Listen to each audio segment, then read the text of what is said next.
Hey ladies, this is going to be a super short one. I just want to show you a couple features that a lot of clients don't know about because I've had a lot of clients say that they wanted to start a blog and they didn't realize they could do this right on Shopify.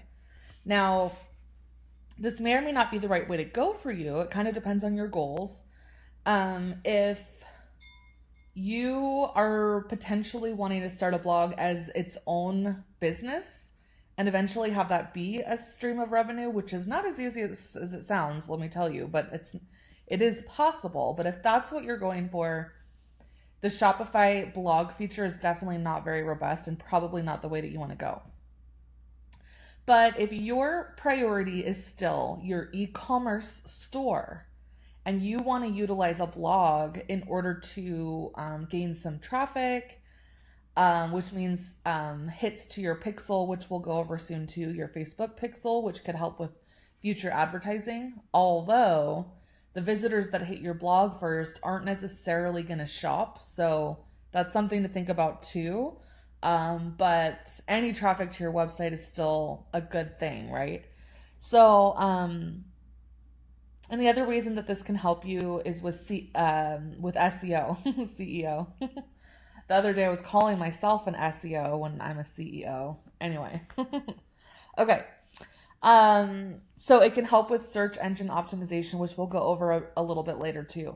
But just so if you can sprinkle as many keywords, again, we'll go over that, into your blogs, that can be really helpful for helping you show up in search engines. And now again, whether visitors that come to your site for a particular blog actually convert into sales is a whole nother matter. So part of the trick is figuring out also what sort of content to use on your blog that can possibly better convert them.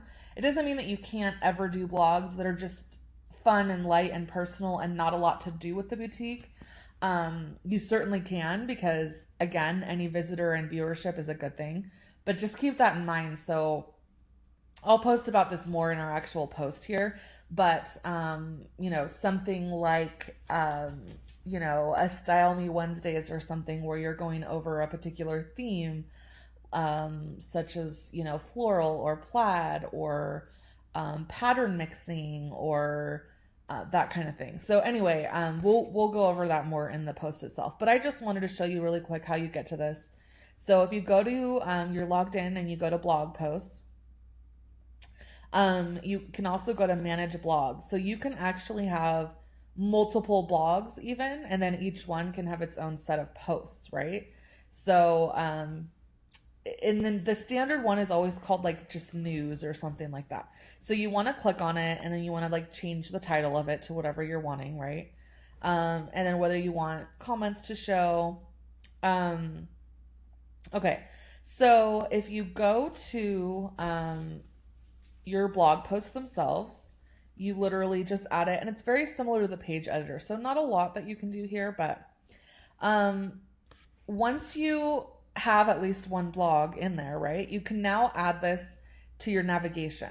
So if you need help figuring out how to do this, go back to the training that's called, let's see here.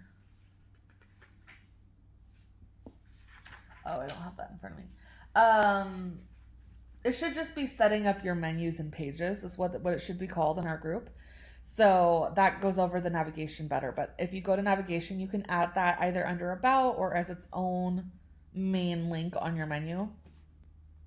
And then you can also highlight a few blogs if you have a more advanced theme.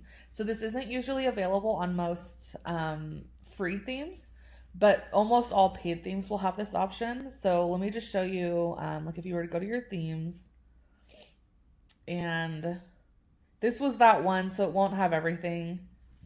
This is the one that I was using as a kind of showing you how to set it up from scratch. Okay, so if you go to add section, you should have a,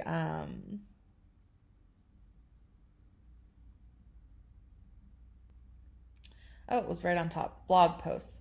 So it's always going to show 3. And you're either going to want, here's the trick.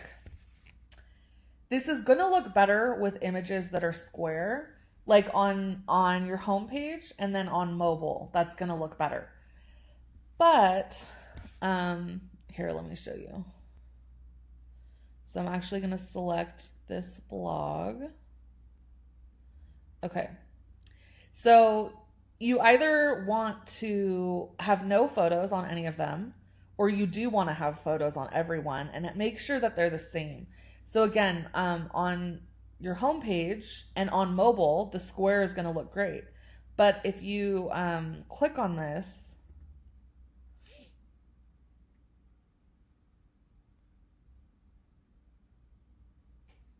it's going to be huge here. So that's just something to think about.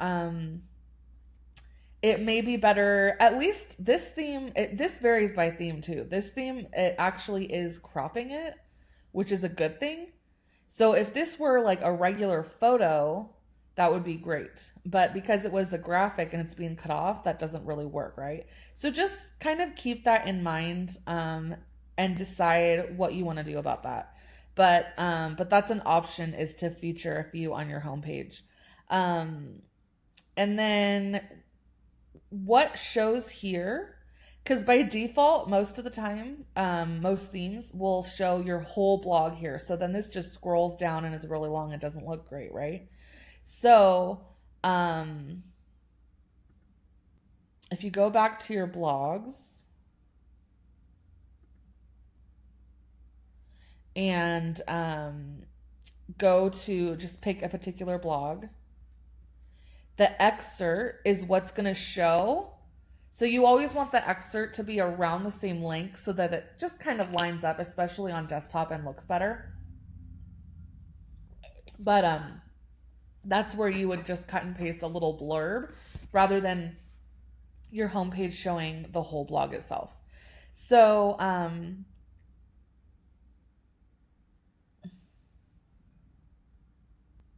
don't know if I saw this one. Anyway, that's how you do it. And I'm going to put a little bit more information in the post here about some blog ideas.